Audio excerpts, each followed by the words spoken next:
I, 26, male, have been married to my wife, Zoe, 23, female, for 1 year. We had been together for the last 4 years, and in spite of our differences, we had been able to make it so far.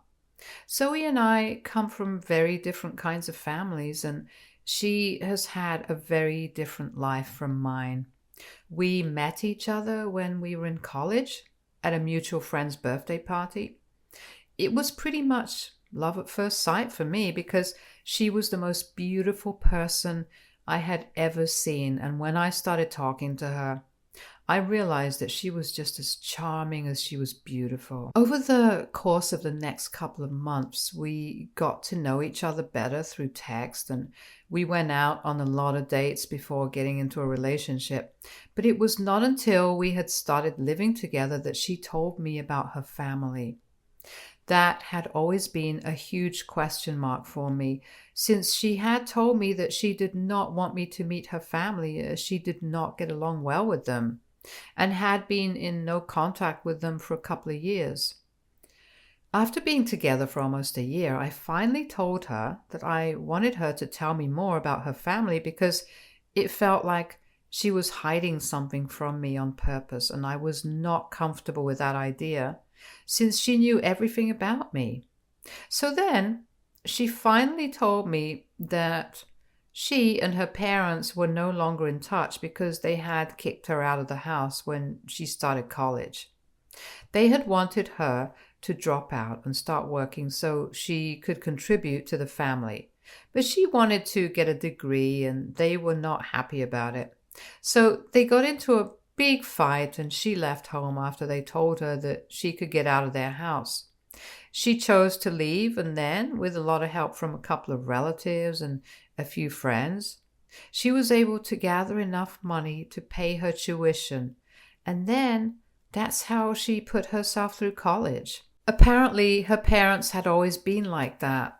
They were really stingy and not even willing to work hard enough to earn their own money. So they were constantly relying on help from relatives to bail them out.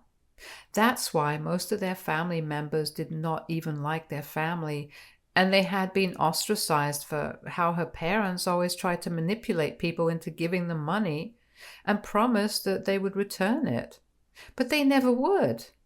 They ran a flop makeup and beauty business together, and they had wanted her to join them eventually, but she cut them off instead.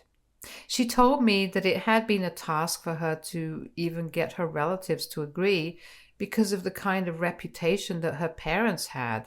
But thankfully, they pet her because of how desperate she was and agreed to help her without expecting anything in return. She told me that she owed a lot of money to a lot of people, and that was why she was working so hard, so early in life, getting a degree and also making sure that she earned enough money from a part-time job as well. I thought that it was pretty inspiring and I wanted to help her out, so I told her that I would also start contributing and would help her pay off her debts. As I mentioned above, I come from a very different family compared to hers. My dad is an ophthalmologist and my mom is an entrepreneur. She deals in handmade jewelry online and it's pretty successful. So I grew up pretty comfortable and money has never been an issue for me. That's not to say that I don't care about money and I just throw it around. I'm not that kind of person, but I've just never had a struggle with it. That's what I'm trying to say. So when I learned about Zoe's story, I was touched because she had kept it a secret from me for so long because she was afraid that I would think of her as a gold digger, like a couple of other people had said when they first found out that she was dating me. After talking to her about it, we decided I was going to help her out as well, so she could pay off her debts faster. I would send her a specific amount of money every month, and then she would come to me and tell me that it was really helpful. I never bothered to ask her the details of the transactions because I trusted her, and she had never given me any reason not to. I don't think she knew that the money that I was giving her came from my own salary and I was not borrowing anything from my parents. But she did not need to know that, so it was fine. At the time the two of us were living together, she had moved into my apartment and I handled all the bills, and I was earning by then, so it was not a problem for me.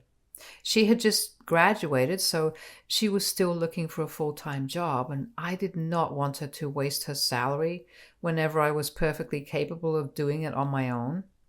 We were happy together for the 4 years that we had been living together, including the past year after we got married. Her behavior started changing slightly after we got engaged, but it was not obvious for me to actually notice. And once we got engaged, I got very busy at work as well, since I had to finish everything up before I left for my honeymoon.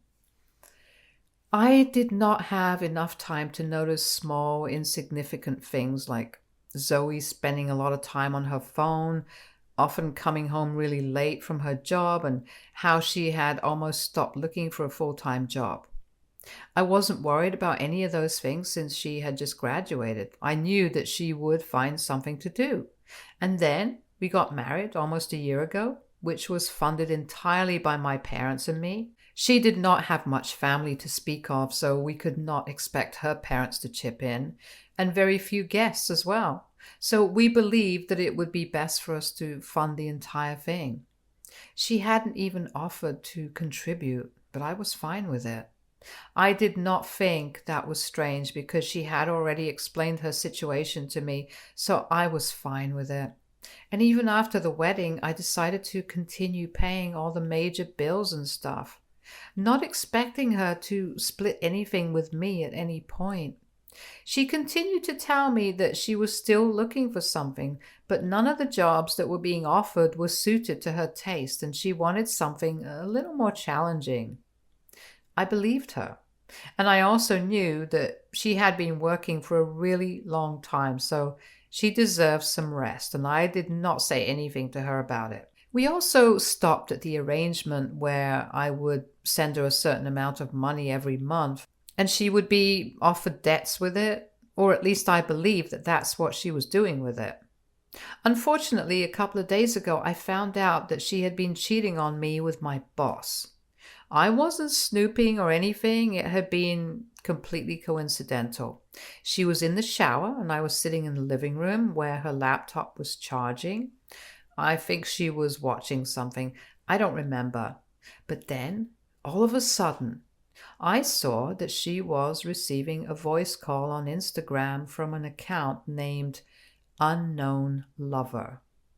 So my first instinct was obviously to answer the call, and I immediately heard my boss's voice asking her why she had taken so long to answer the call. I hung up immediately and tried to make sense of this. I tried to convince myself that there might be some innocent explanation for this, but then when I opened Instagram on her laptop, and then I opened the chats with this account, I realized that they had been having an affair for quite a while, from before we got married. I scrolled back as far as I could, and I'm really lucky that Zoe takes such long showers because it gave me enough time to scroll back and realize that they had actually started flirting around the time that we got engaged. From what I gathered after reading the chats, my boss, 32 male, had tried to hit on her at my engagement party, and she had responded well to it. So after that, he created a burner account to flirt with her, and that's how their affair started. I realized that they had been sleeping together for a really long time, and she had been more verbally affectionate than she had ever been with me, because in those messages, she constantly kept telling him that she loved him, and she was ready to leave everything for him, including me. It was my boss who was holding out on the relationship because he was also married and even had a child, aged around 5 or 6 as well. He had told her to wait and they would get together soon, and that's why she was waiting with me. To say that I was devastated would be an understatement, and I started crying as soon as I read those messages. In the meantime, Zoe had come out of the shower, and when she heard me crying, she came to my side to comfort me.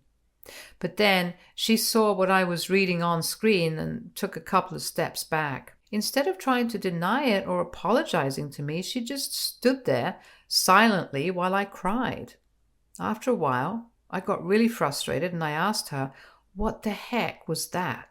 And she told me point blank that she had been waiting for me to find out and had actually been thinking about telling me herself because she didn't want to be with me anymore. She told me that she was exhausted from pretending to love me and confessed that she had actually fallen out of love with me a couple of weeks after we got married.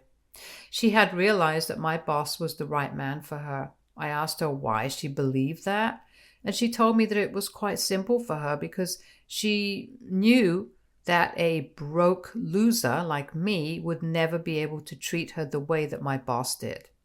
She even bragged about how a couple of months ago she had told me that she was going out for the weekend with her friends and taking a girls' trip, but actually she had been out with my boss and her friends had been covering for her. So that explained all the fancy new gifts that her so-called friends were getting her and all the expensive clothes, bags, makeup, and jewelry that she was sporting all of a sudden. She had been telling me that a friend of hers had come into a lot of money and was treating all of them with these things. But now I know the truth. It was my boss. She said that she was lucky that I had found out on my own, and now she wanted a divorce because she was sick of pretending that she was interested in me. She even said that she would rather be single or be my boss's mistress than be my wife anymore, and this marriage was over. Before I could even process what was going on, she started packing her things.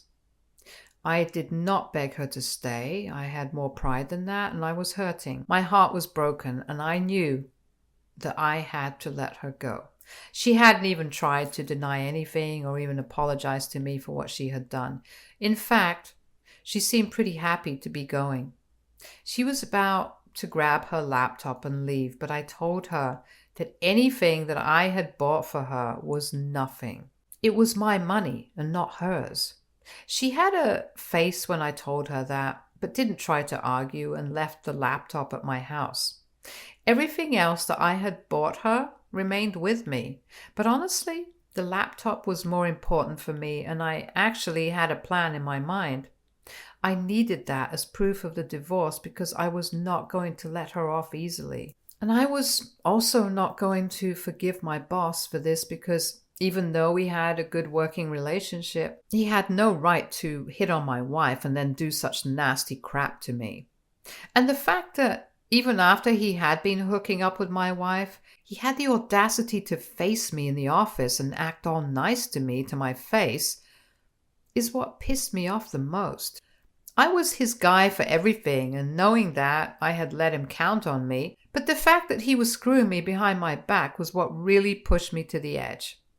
I had done a lot of things for him, going beyond the scope of what was required of me in my job description, and I had always tried to be a great employee, but that day, I made up my mind that I was going to make sure that this guy paid the price for what he had done to me. I knew a lot of the shady stuff that he had been up to, and recently he had failed his drug test that had been conducted company-wide, and I knew exactly where those documents were. I knew he was caught up in a lot of shady and illegal stuff, and if I exposed him for one thing, all his other secrets would come out eventually on their own. He was in cahoots with the team that had conducted the drug tests and had them print a completely different result, one that wouldn't expose him. He had bribed the head of the medical team and had paid him half the money that he had been offering him in advance before the test. But after getting the results that he wanted, my boss had decided to go back on his word and told the other guy that he was not going to pay him the rest of the amount. So they were having a little bit of a tiff.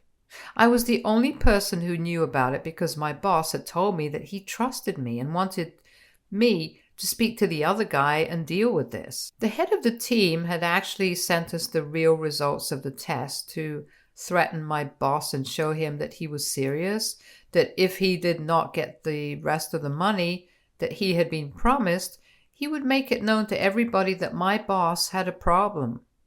My boss had received the real test results just a couple of days before I found out about Zoe, and we had been discussing it in his office. He had been really freaked out by it, and I remember where he had kept those papers as well. So the day that I found out about him and Zoe, I made up my mind that I was going to expose him. The next morning, I got up extra early and made my way to the office. I had a spare set of keys for everything, since my boss would often make me run errands and make me come in early for that. I even had a spare set of keys for his office, so getting in there was not any trouble for me. Once I was in, I grabbed the actual test results from his desk drawers and headed to the police station. There, I explained the entire situation to the cops and left them to deal with it. After that, I decided that whatever happened to my boss was not my problem. He got arrested, obviously, since the traces of the drugs that had been found in his bloodstream were not exactly legal. Not only him, but also the medical team that was in charge of the drug tests are under investigation now. So basically, everybody is in a lot of trouble right now, and it's all because of me. I'm not even bothering to hide it. I've told the cops in charge of the case that I'll be here if they need any help, and I have also quit my job because I don't want to be caught up with anything else there. My boss is under investigation right now, and I don't know if he's going to be charged or not, but I am really satisfied with the fact that I got him into trouble and he has been suspended for now. But the claims that I have made turns out to be true. He's going to be fired and then he's going to jail.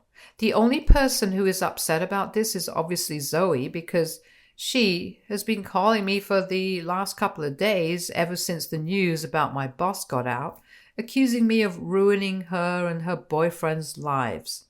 She keeps telling me that doing this to my boss just because I'm mad about the affair is simply not all right, and she's really disappointed.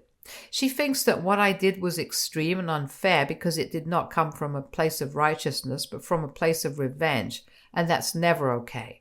So AITA for reporting my boss to the police for drug usage. When I found out he was hooking up with my wife. Update 1. 1 week has passed since my post here, and I have filed for divorce. I did it before Zoe, and speaking of her, I have blocked her everywhere. I realized what a snake she was, and I have stopped second-guessing myself. I did the right thing. There are no two ways about it. It doesn't even matter what my intention really was, since I reported somebody who was doing something illegal. My boss is not even a good guy, so I don't have to feel guilty about what I'm doing. Had he been a genuinely nice person with a drug problem, I might have thought twice before putting him through this, but as we all know, that's not what is happening. I feel disgusted that I let Zoe live with me and did so much for her for so long, more than anything else. I feel like a total idiot for being in love with her. A lot of you have asked me if there were really no signs, and I'm sorry. I have to tell you guys that I don't think anybody else in my place would have ever been able to guess at the reality of the situation either. She had been acting perfectly normally with me even after the affair started in earnest. I don't think I would have ever been able to know that she was cheating on me if I had not found out about it the way that I did. So there were no signs, and even if there were, I never would have believed that she was cheating on me because of everything that I had done for her. I did it out of love. I never thought that she was actually using me. I have even begun to doubt her entire story about her not being in touch with her parents because she wanted to get a degree and they wanted her to work. I don't think that's true anymore, and I also don't think that she was using my money to pay off her debts, because there never were any updates on that, and, like a fool, never bothered to ask me, because I trusted her blindly, and I realize now that I shouldn't have done that. It was a huge mistake. Looking back, I realized that I was very idiotic about certain things. I trusted her more than she deserved, But no worries. Now that the divorce is happening, I'm going to get her back. Update 2. So 3 days ago, Zoe was served with divorce papers, and today we got a response from her. She's not contesting the divorce, but she does not agree with the terms of the petition and wants to negotiate. I'm all right with that. She can bring it on. She's demanding that she get to keep the house, a massive settlement amount, and alimony on top of that. I must say her claims are pretty bold. What she has done to me, I don't think anybody who was a known cheater would have bothered to come up with such an elaborate petition to keep everything for themselves and make it so obvious that they are nothing but a gold digger. It's very bad now that she is after my money. There is nothing more that she wants. I don't even think that she cares about my boss that much. Now, he's not in a position to support her financially. She is cold and calculated, and I am glad that I am getting to see the side of her so that it destroys my feelings of love or affection that I still have somewhere within me. I won't lie, I am really disappointed about the way that she has turned out to be, but I know that I'm going to destroy her in court, as it doesn't matter. I can feel disappointment and process my emotions, but first, I have to win this thing. We are meeting with a court-appointed mediator in a couple of days. We'll see how it goes. I also finally found the courage to talk to my parents about this. I had been hiding it from them because I was really ashamed and embarrassed by what was going on. But I realized that this was huge and I needed to talk to them. And I'm glad that I did because they were pretty supportive of me and told me that they were willing to help me out in whichever way that I needed, financially or emotionally. And I think I will need to rely on them for money for quite some time, since I have quit my job and I am currently in the process of looking for another. With all my bills, rent, and now the fee of my lawyer, everything is going to be really expensive for me and I'll have to dip into my savings. I don't know when I'll find a new job since I'm still embroiled in the drug controversy with my boss and he is under trial right now. So I don't think any company will be willing to take me on at the moment. I'm acting as a witness against him and it has been really emotionally draining to do that. But I know that what I'm doing is the right thing to do, and that's what is keeping me going. But honestly speaking, worst comes to worst, I'll just start working for my dad. At least with him, I know for a fact that my boss will never try to screw me over. Update 3. So the negotiations have started. It has been 1.5 weeks since I received the response to my divorce petition. The trial of my boss is still ongoing, so no updates on that. But then negotiations with my soon-to-be ex-wife are not going that well. In the sense that she is being really demanding and is straight up lying through her teeth during these meetings, trying to make me look like the bad guy and villainizing me to justify her claims. She's acting like the victim in the situation, and it's severely annoying me. She shows up to these meetings looking like a widow, like she has been through so much. I can see right through her little act, and it's disgusting. I know what she's trying to do, and it might sway the mediator, but it's not going to work on me or my lawyer. We are not backing down from our claims. We are definitely going to get what was rightfully deserved. There is no way on earth that I'm letting her walk away with the kind of settlement that she's demanding and alimony. I don't even know why she thinks she's entitled to it. Just because she's unemployed right now? I mean, she literally cheated on me. I think that pretty much disqualifies her from it anyway, and I have proof of it. I have the laptop containing all the texts and stuff. She hasn't bothered to log out of her account, and it doesn't matter anyway, even if she does now, since I have screenshots of the entire thing, of all her chats, and I have produced them during these meetings, but she claims that she had apparently been forced to look for love outside of our marriage, because I used to treat her so badly. She is claiming that I used to make her do all the work around the house, I forced her to quit her job, and I promised her that I would take care of her. But now I'm refuting those things that I had said, and I'm going back on my word. None of that is true. We all know it. And it just boils my blood every time she starts saying things like that. I have to use all the power in my body to restrain myself from just walking out of those meetings. My lawyer has advised me that I keep my cool, but it's really difficult to do so given the circumstances. I'm really frustrated. I won't lie. I feel like things are getting really difficult for me right now. I'm finding it harder and harder every single meeting to keep my head cool, but I know that I have to get through it. I just hope that things come to an end soon. I still have had no luck on the job front, so that's another disappointment that I have to deal with. The news about me exposing my boss has been doing the rounds, and that sort of negative reputation in our industry, or any industry for that matter, is not conducive for employers to hire me. So it feels like I might actually have to start working for my dad. Nothing wrong with that. I just hope that maybe I might be able to make a way for him clearly. It's going to be very difficult now that I have picked flight with the wrong people. Update 4. Hey, so it has been 2 months since I filed for divorce, and today I'm not going to talk about that, but I am here to tell you guys that my boss is going to jail. I'm not sure for how long. I think it might be 2 or 3 years, but he might get out earlier for good behavior. Anyway, the point is that he is in jail right now. The only person I feel bad for in this situation is his wife. I know for a fact that she is a stay-at-home mom and is completely reliant on his salary for everything. So now that he is not going to be earning, life is going to be pretty difficult for her. I feel bad for her and the child, obviously. They deserve better than this, but unfortunately, this is how it is for them right now.